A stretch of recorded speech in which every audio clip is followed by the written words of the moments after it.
ഒരു നിമിഷം ഇതൊന്ന് ചിന്തിച്ചു നോക്കിയേ. അതൊരു സാധാരണ ഹോട്ടൽ മുറിയായിരുന്നു. ബഹ്റൈനിലെ ഒരു വലിയ ഹോട്ടൽ.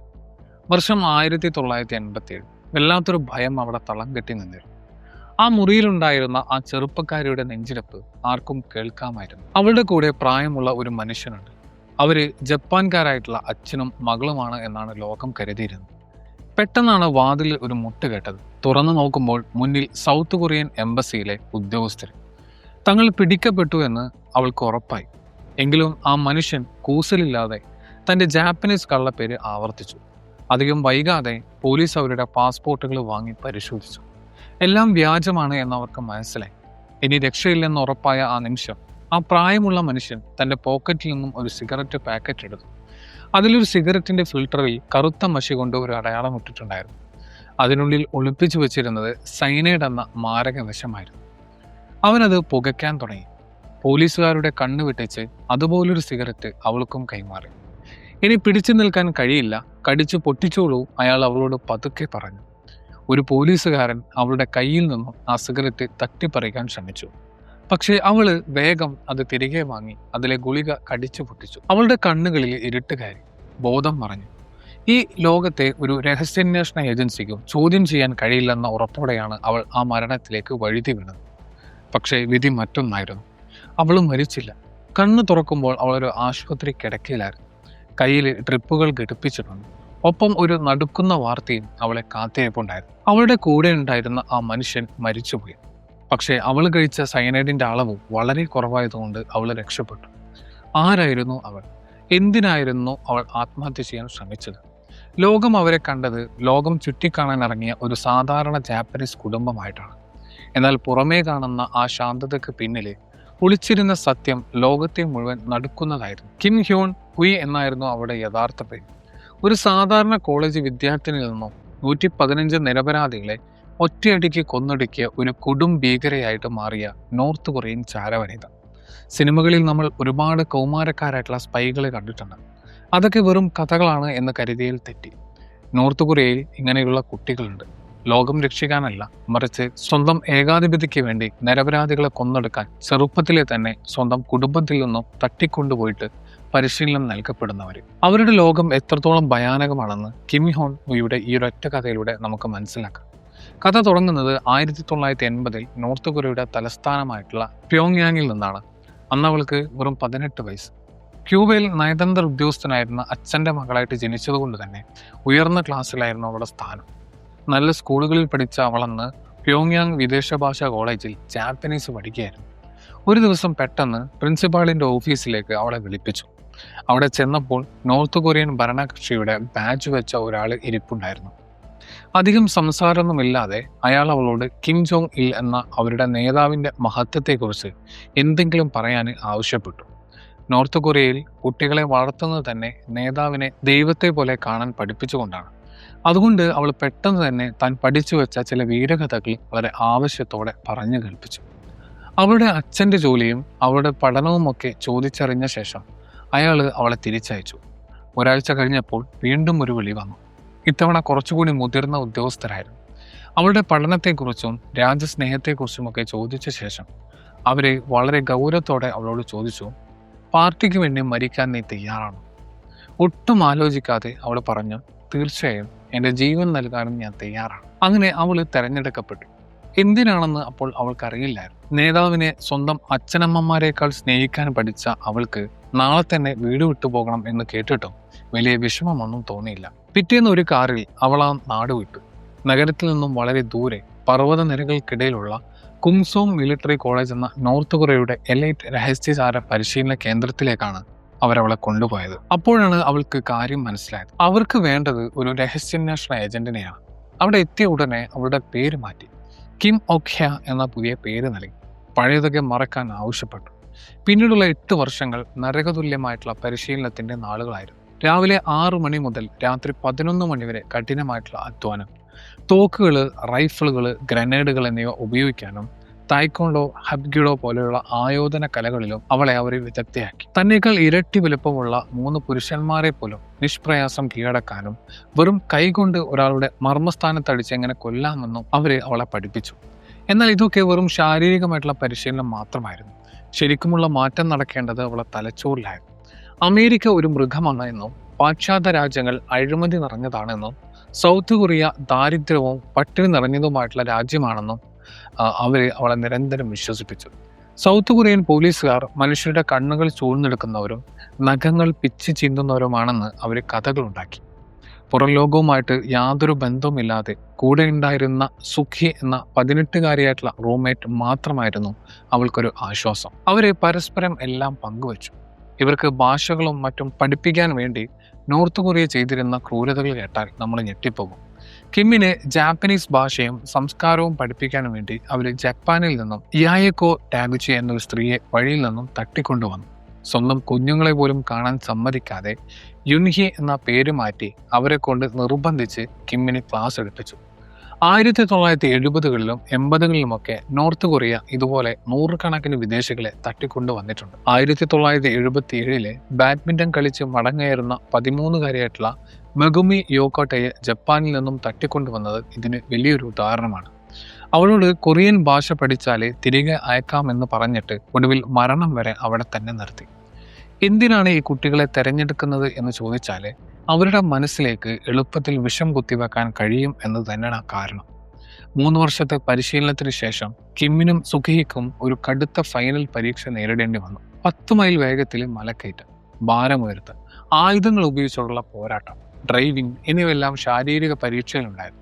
എഴുത്തു പരീക്ഷയിൽ ഭാഷകൾ, കണക്ക്, ആയുധങ്ങളെക്കുറിച്ചുള്ള അറിവ് എന്നിവയും, ഇതുകൂടാതെ വളരെ സുരക്ഷയുള്ള ഒരു കെട്ടിടത്തിൽ നുഴഞ്ഞു കയറി രഹസ്യങ്ങൾ മോഷ്ടിച്ച് പിടിക്കപ്പെടാതെ തിരിച്ചെത്താനുള്ള ഒരു ഫീൽഡ് ടെസ്റ്റും ഉണ്ടായിരുന്നു. ഓരോ പരീക്ഷയ്ക്കും 100-ൽ 90 മാർക്ക് വേണമായിരുന്നു ജയിക്കാൻ. 3-1 ആളുകൾ മാത്രം ജയിക്കുന്ന ആ പരീക്ഷയിൽ അവൾ ഉന്നത വിജയം നേടി. അങ്ങനെ ആ 19-കാരി കൊല ചെയ്യാൻ മടിയില്ലാത്ത, നേതാവിന് വേണ്ടി മരിക്കാൻ തയ്യാറായിട്ടുള്ള ഒരു വിശ്വസ്ത ഏജന്റായിട്ട് മാറി. പിന്നീട് കിം സ്യൂങ് ഇൽ എന്ന മുതിർന്ന ഏജന്റിനൊപ്പം അവൾ യൂറോപ്പിലേക്ക് പോയി. ജാപ്പനീസ് അച്ഛനും മകളുമായിട്ട് അഭിനയിച്ച് ചെറിയ ദൗത്യങ്ങൾ ചെയ്തു തുടങ്ങി. അപ്പോഴാണ് ചൈനയിലെ മക്കാവിലായിരിക്കുമ്പോൾ സുഖി നോർത്ത് കൊറിയയുടെ കള്ളത്തരങ്ങൾ തിരിച്ചറിയുകയും താൻ പുറം ലോകത്തെ സ്വാതന്ത്ര്യം കണ്ട് അവിടെ നിന്ന് രക്ഷപ്പെടുമെന്നും കിമ്മിനോട് പറഞ്ഞത്. പിടിക്കപ്പെട്ടാൽ മരണം ഉറപ്പാണെന്ന് പറഞ്ഞ് കിം അവളെ വിലക്കി. അതിനിടയിലാണ് പെട്ടെന്ന് അർദ്ധരാത്രിയിലെ പ്യോങ്യാങ്ങിലേക്ക് മടങ്ങാൻ കിമ്മിന് നിർദ്ദേശം ലഭിക്കുന്നത്. അവളുടെയും ഒരുപാട് നിരപരാധികളുടെയും ജീവിതം മാറ്റിമറിക്കാൻ പോകുന്ന ആ വലിയ ദൗത്യം അവിടെ അവളെ കാത്തിരിപ്പുണ്ടായിരുന്നു. നേരെ നോർത്ത് കൊറിയൻ തലസ്ഥാനത്തെത്തിയ അവൾക്ക് അവിടെ ഇന്റലിജൻസ് ഏജൻസിയിലെ വലിയ ഉദ്യോഗസ്ഥരെ കാണാനുള്ള അവസരം ലഭിച്ചു. അവിടെ കിം സ്യൂങ് ഇല്ലും ഉണ്ടായിരുന്നു. ഉദ്യോഗസ്ഥര് കിം ജോങ് ഇൽ സ്വന്തം കൈപ്പടയിൽ എഴുതിയ ഒരു നിർദ്ദേശം അവർക്ക് കൈമാറി. സൗത്ത് കൊറിയയുടെ ഒരു യാത്രാ വിമാനം തകർക്കുക, അതായിരുന്നു ആ ദൗത്യം. 1988 സൗത്ത് കൊറിയയുടെ തലസ്ഥാനമായിട്ടുള്ള സിയോളിൽ വെച്ച് നടക്കാനിരിക്കുന്ന ഒളിമ്പിക്സ് തടയുക എന്നതായിരുന്നു ലക്ഷ്യം.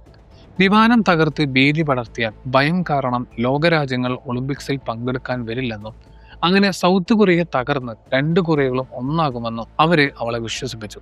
ഇത് ചെയ്താൽ അവളൊരു വലിയ ദേശീയ നായികയായിട്ട് മാറുമെന്നും അവനെ പറഞ്ഞു. രാജ്യസ്നേഹം തലക്ക് പിടിച്ച അവൾക്ക് ഇതൊരു വലിയ അംഗീകാരമായിട്ട് തോന്നി. അവർക്ക് രക്ഷപ്പെടാൻ പറ്റിയില്ലെങ്കിൽ കഴിക്കാൻ സൈനൈഡ് ഒളിപ്പിച്ച മാൽബ്രോ സിഗരറ്റുകളും അവർ നൽകി. അങ്ങനെ മായുമി ഷിനിച്ചി എന്നീ ജപ്പാനീസ് അച്ഛൻ്റെയും മകളുടെയും വ്യാജാന് അവരെ യാത്ര തിരിച്ചു. 1987 നവംബർ 29 ഇറാഖിലെ ബഗ്ദാദിൽ നിന്നും സൗത്ത് കൊറിയയിലേക്ക് പോകുന്ന കൊറിയൻ എയർലൈൻസിന്റെ 858 നമ്പർ വിമാനത്തിൽ ബോംബ് വെക്കുക എന്നതായിരുന്നു പ്ലാൻ. ഒരു ചെറിയ റേഡിയോക്കുള്ളിൽ ഒളിപ്പിച്ച ബോംബുമായിട്ട് അവർ ബഗ്ദാദ് എയർപോർട്ടിലെത്തി. വിമാനത്തിൽ കയറുമ്പോൾ അവൾക്ക് ചെറിയൊരു കുറ്റബോധം തോന്നി. അതിലുള്ളവരൊക്കെ കൊറിയക്കാരായിരുന്നു. എങ്കിലും രാജ്യത്തിനു വേണ്ടി ഇത് ചെയ്യണം എന്ന് അവൾ സ്വയം വിശ്വസിപ്പിച്ചു. വിമാനം അബുദാബിയിൽ എത്തിയപ്പോൾ ബോംബ് അവിടെ വെച്ചിട്ട് അവളെ വിമാനത്തിൽ നിന്നും ഇറങ്ങി. ബാക്കി 104 യാത്രക്കാരും 11 ജീവനക്കാരുമായിട്ട് ആ വിമാനം യാത്ര തുടർന്നു. 9 മണിക്കൂറുകൾക്ക് ശേഷം ബാങ്കോങ്ങിലേക്കുള്ള വഴിയിൽ ആൻഡമാൻ കടലിന് മുകളിൽ വെച്ചിട്ട് ആ വിമാനം പൊട്ടിത്തെറിച്ചു. 115 നിരപരാധികളായിട്ടുള്ള മനുഷ്യരെ ആകാശത്ത് വെച്ച് ചിതറിത്തെറിച്ചു. ദൗത്യം വൻ വിജയമായി.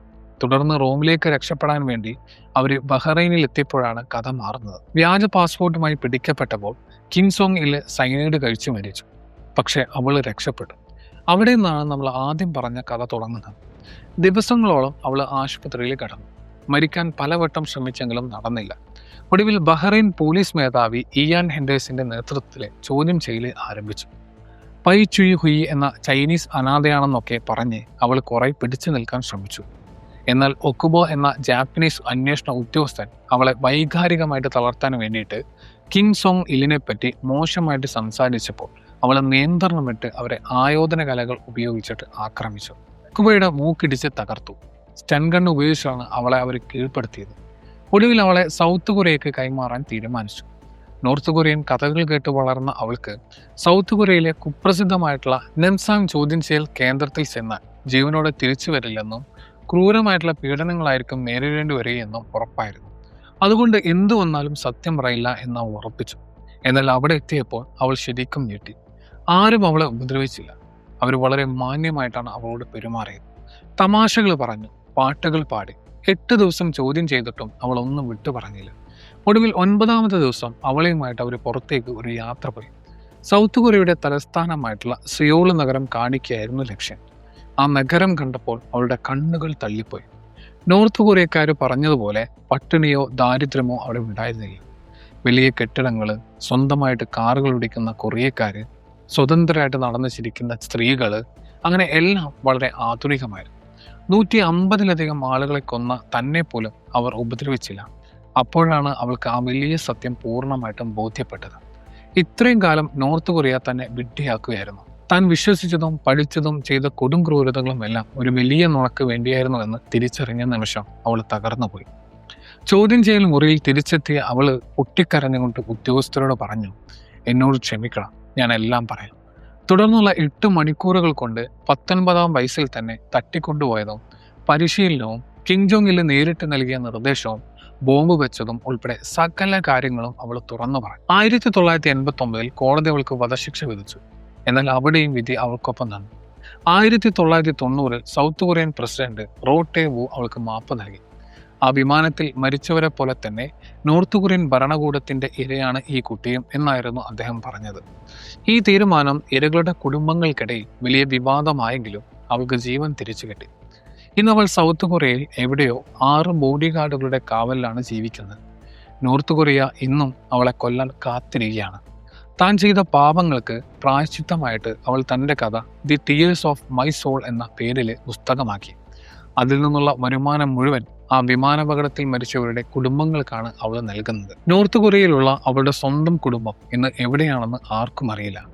ഒരുപക്ഷെ അവരെ വർഷങ്ങൾക്ക് മുമ്പേ ഏതെങ്കിലും തടങ്കൽ പാളയത്തിൽ അടച്ചിട്ടുണ്ടാകാം. ഈ കഥ ഇവിടെ അവസാനിക്കുന്നില്ല എന്നതാണ് ഏറ്റവും ഭയാനകമായിട്ടുള്ള സത്യം. ഐക്യരാഷ്ട്രസഭയുടെ റിപ്പോർട്ടുകൾ പ്രകാരം നോർത്ത് കൊറിയ ഇന്നും ഈ ക്രൂരത തുടരുന്നുണ്ട്. അന്ന് അവർ കുട്ടികളെ വിമാനത്തിൽ ബോംബ് വെക്കാനാണ് പഠിപ്പിച്ചതെങ്കിൽ ഇന്നത്തെ ഡിജിറ്റൽ യുഗത്തിൽ അവരെ പഠിപ്പിക്കുന്നത് ഹാക്കിംഗ് ആണ്. 2025 മാത്രം ക്രൗഡ് സ്ട്രൈക്ക് എന്ന സൈബർ സെക്യൂരിറ്റി കമ്പനിയുടെ റിപ്പോർട്ട് പ്രകാരം 320-ലധികം അമേരിക്കൻ കമ്പനികളിൽ ഇത്തരം നോർത്ത് കൊറിയൻ ഏജന്റുമാരെ വ്യാജ ഐഡന്റിറ്റിയും ഡീപ് ഫേക്കുകളും ഉപയോഗിച്ച് ജോലിക്ക് കയറിയിട്ടുണ്ട്. അവർ ഈ കമ്പനിയുടെ ഡാറ്റ മോഷ്ടിക്കുകയും തങ്ങളുടെ ശമ്പളം മുഴുവൻ നോർത്ത് കൊറിയയുടെ ആയുധ നിർമ്മാണത്തിന് വേണ്ടി രഹസ്യമായിട്ട് നൽകുകയും ചെയ്യുന്നുണ്ട്. കിം ഹോൺ വിയെ 19ാം വയസ്സിൽ അവർ ഒരു കൊലയാളിയാക്കി മാറ്റി. ഇന്ന് 60 വയസ്സുള്ള അവള് തന്റെ പാപങ്ങൾക്ക് പരിഹാരം ചെയ്യാനുള്ള തീവ്ര ശ്രമത്തിലാണ്. എന്നാൽ ലോകം അറിയാതെ നോർത്ത് കൊറിയയിലെ ഏതോ ഇരുട്ടുമുറിയിൽ നിരപരാധികളെ കൊല്ലാനോ നശിപ്പിക്കാനോ വേണ്ടി തലച്ചോറ് മരവിപ്പിക്കപ്പെട്ട മറ്റൊരു കൗമാരക്കാരൻ അല്ലെങ്കിൽ കൗമാരക്കാരി ഇപ്പോൾ ഒരുങ്ങി നിൽക്കുന്നുണ്ടാകാം. ആ കുട്ടികൾക്ക് അവരുടെ ജീവിതവും ഭാവിയുമാണ് നഷ്ടമാകുന്നത്. ആരും അറിയാതെ ഒരിക്കലും തിരിച്ചു കിട്ടാത്ത വിധത്തിൽ ആ വ്യവസ്ഥിതി അവസാനിക്കുന്നവരെ ഈ ചൂഷണം തുടരും. ഇത് കേൾക്കുമ്പോൾ നമ്മുടെ ഉള്ളിലൊരു ഭയം തോന്നുന്നില്ലേ? അതാണ് പുറംലോകം കാണാത്ത നോർത്ത് കൊറിയ എന്ന രാജ്യത്തിന്റെ യഥാർത്ഥ മുഖം.